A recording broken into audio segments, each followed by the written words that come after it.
So ఒక 3 రోజుల కింద నాగ చైతన్య శోభిత ధూళిపాల జాతకాన్ని నేను విశ్లేషించడం జరిగింది. దాని మీద చాలా చాలా తీవ్రమైనటువంటి డిబేట్లు అవన్నీ సాగుతా ఉన్నాయి.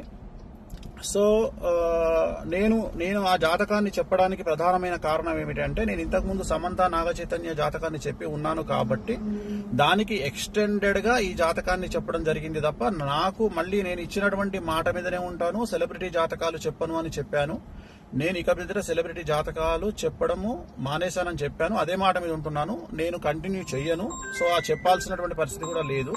సో సెలబ్రిటీ జాతకాలు కానీ రాజకీయ విశ్లేషణలు కానీ నేను చెయ్యను అని చెప్పి మీకు నేను మొన్న 2 నెలల కింద నేను ఒక వీడియో పెట్టి ఉన్నాను. సో దానికి ఎందుకు నేను చెప్పాల్సి వచ్చింది అనే క్లారిటీ ఇస్తా ఉన్నా. ఎందుకు చెప్పాల్సి వచ్చింది అంటే, దాని ఎక్స్టెండెడ్ గా నేను చెప్పడం జరిగింది. దాని ఎక్స్టెండెడ్ అంటే సమంత నాగ చైతన్య అది జరిగింది కాబట్టి నేను దాని ఎక్స్టెండెడ్ గా నేను చెప్పడం జరిగింది. సో ఇప్పుడే నాకు మంచు విష్ణు గారు మాట్లాడినారు. సో మా ప్రెసిడెంట్ మంచు విష్ణు గారు మాట్లాడినారు. నేను వారికి కూడా నేను క్లారిఫికేషన్ ఇవ్వడం జరిగింది. సో నేనేం చెప్పానంటే, ఇక మీదట నేను సెలబ్రిటీ జాతకాలు కానీ రాజకీయ జ్యోతిష్యాలు కానీ పర్సనల్ ఎవరికి సంబంధించినటువంటి వ్యక్తిగతమైనటువంటి అంటే సెలబ్రిటీ జాతకాలని విశ్లేషించేటువంటి అవకాశం లేదు. అది చెప్పను.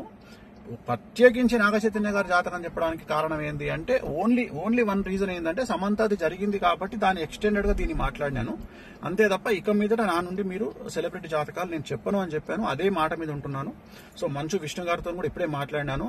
మాట్లాడితే సార్ మాట్లాడినారు. సో చెప్పాను నేను ఇది పరిస్థితి అంటే, ఆయన కూడా వెరీ గుడ్ డిసిషన్ స్వామి గారు అని చెప్పారు.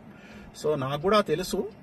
కానీ ఈ ఒక్కటి చెప్పడానికి కారణం ఏంటంటే, ఆల్రెడీ జరిగింది కాబట్టి దాన్ని ఎక్స్టెండెడ్ గా ఇది మాట్లాడాను. సో ఇక మీదట నేను సెలబ్రిటీ జాతకాలు చెప్పను అనే మాట మీదనే ఉంటున్నాను. నేను ఎక్కడ సోషల్ మీడియాలో వేరే వాళ్ళ జాతకాలని విశ్లేషించే ఉద్దేశము నాకు లేదు. నేను ఇక మీదట పెట్టను. విష్ణు గారు కూడా వచ్చిన తర్వాత కలుద్దామని చెప్పినారు. సో ఇది నేను నా సోషల్ మీడియా ప్లాట్ఫామ్ ద్వారా నేను చెప్పాలనుకుంటున్న విషయము. ఇది డిసిషన్ అయిపోయింది.